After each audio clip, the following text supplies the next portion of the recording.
Hello everybody, this is Oliver from Rock Kaput, and I welcome you to this very special episode today. If you followed our channel closely, you might have already known that this was coming up because I mentioned it in a video I posted 1 week ago. If you like little surprises on this channel, give me a thumbs up, hit subscribe, and of course hit me with all of your comments.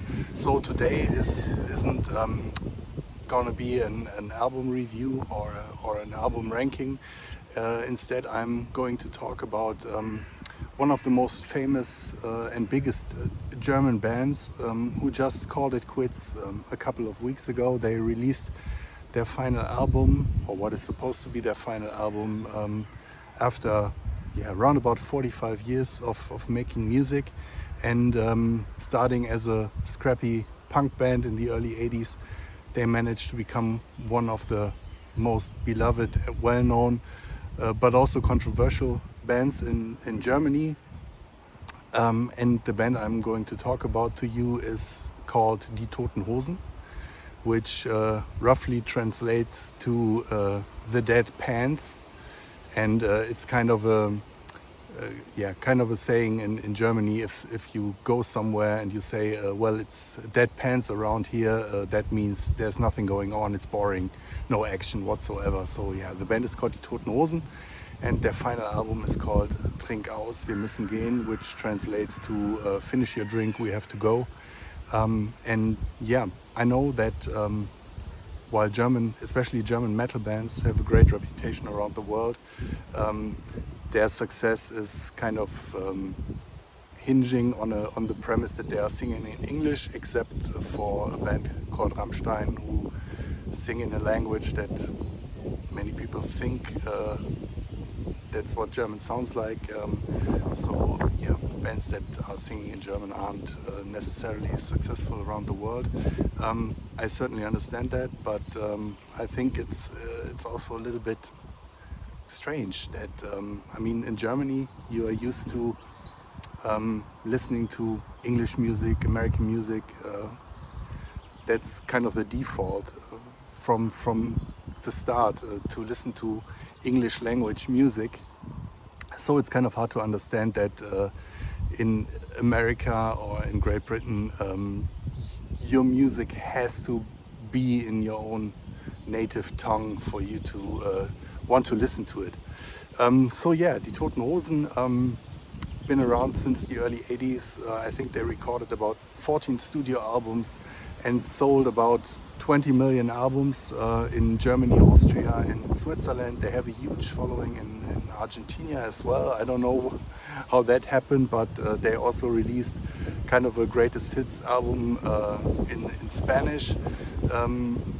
And yeah, in Germany, everybody knows them. Not everybody likes them, but if you're into rock music or popular music, you certainly have an opinion about this band. And yeah, I'm here to tell you a little bit about them. So before I start to talk about Die Toten Hosen, this is their final album. It's the River Rhine you see in the background. It's a double CD, so the first edition comes with kind of a bonus record that includes cover versions of songs the band loves, and they recorded those songs with people from the band. So there's not only German stuff on it, but also lots of British punk classics. You have New Model Army on there, The Specials, UK Subs, lots more. So yeah, this band, while they left their punk roots behind in the early 90s, they are still rooted in it, and the singer Campino, his mother comes from England, so he's certainly got connections to British punk veterans.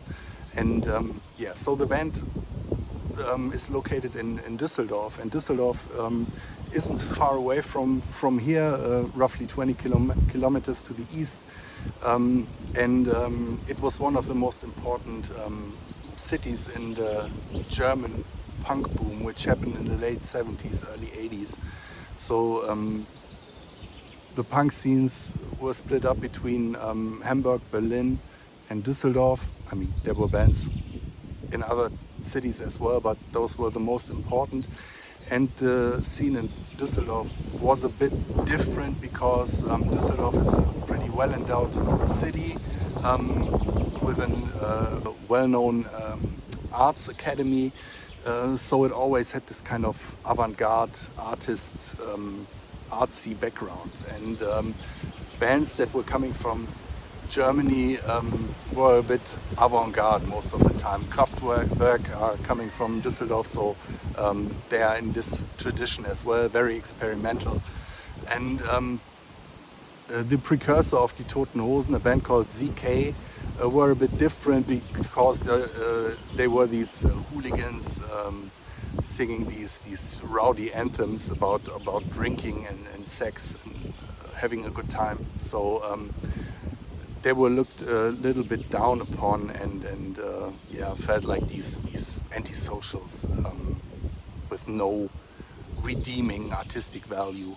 Out of ZK, Die Toten Hosen were founded, and their first album, Opel Gang, was released in '82, and it was an immediate success. They had always had a knack for good songwriting, memorable hooks, and lyrics you could shout along to, songs with anthemic qualities. That helped them become successful and escape their punk roots. I made first contact with that band in, I think it was early mid '88. A friend of mine copied their live album Bis zum bitteren Ende, Till the Bitter End, on cassette for me, and I listened to that one over and over. It was one of the most aggressive and heavy sounding albums I had listened to at that point. Came before I ventured into heavy metal, and for a while I had this tape in heavy rotation, knew every song by heart, loved it. And I certainly feel a nostalgic bond to that band, even though I never really closely followed them. So up until their farewell album, which came out a couple of weeks ago, I never bought any albums by them, and I don't really know why. Because at least their first albums I would have really loved. In the late '80s, they were getting more and more closer to the German mainstream, so they had what you would call hit singles, their albums charted right from the start, but then their songs would get into the charts and would become really popular. And in the early '90s, they ventured more and more towards rock mainstream, so they lost their punk rock edge, went more into a more mainstream German rock sound, and they started to see themselves as kind of messengers. So they were starting to comment on social injustice, political happenings in Germany, and making these very strong message songs. And that rubbed a lot of people the wrong way because they became a little bit too preachy, you could say. Their singer Campino, very outspoken guy, very intelligent guy. He was becoming this kind of ambassador of German rock music, being invited to every talk show and giving his opinions. And I guess he loved the attention, but it was becoming all a bit too much. And at the same time, they started to write these novelty songs to bring their message to as many people as possible. And I hated most of these songs. Still don't care for them, though I see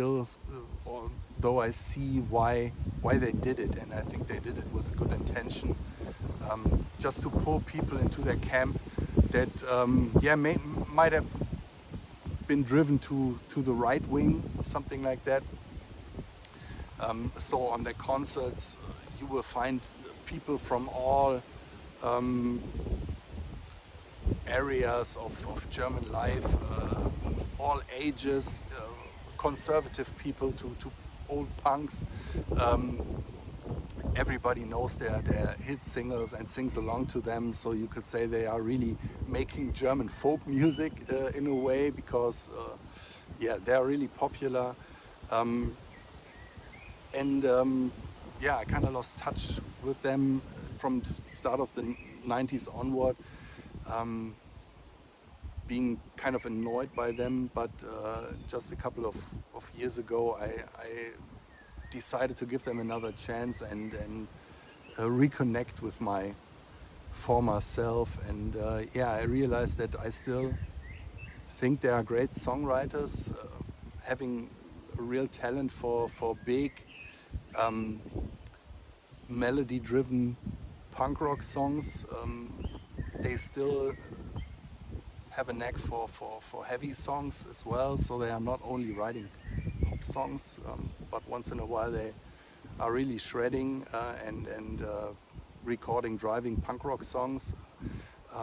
And yeah, Campino really has a talent for lyrics that kind of grab you and give you goosebumps. You know, he has a knack for these kind of, for this pathos, you could say. It made me really sad when I heard that they would call it quits, because they were always around. I don't know, can imagine German pop culture without Die Toten Hosen, because they were always around, releasing an album every, I don't know, 3-4 years, and being in the conversation. Now that's all over. I think they really made a big statement with their final album. It's really good if you like melodic. It's polished, of course, punk rock sound. I think you might give them a chance, even if you don't understand what they are singing.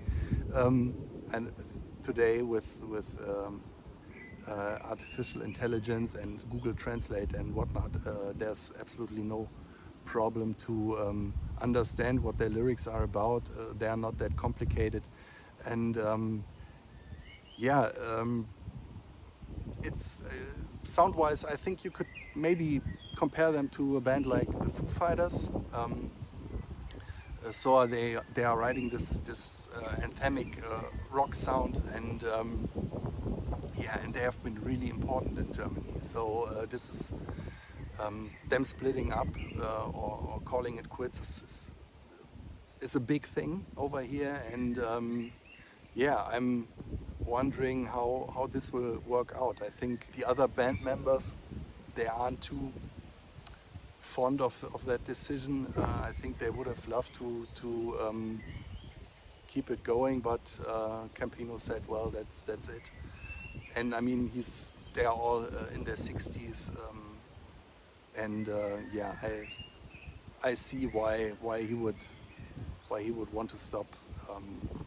Who knows how long they can keep their level of energy. I think they are still great live. I will see them for the very first time in a couple of weeks. I'm pretty excited about that. And yeah, if you want to learn a little bit about Germany, and I mean, that's why you're here, right? Because Rock Kaput are the ambassadors of German music. Give this album a chance. Via Amazon, there should be no problem getting it. And it's a good mainstream punk rock album by a veteran band who's been there from the start.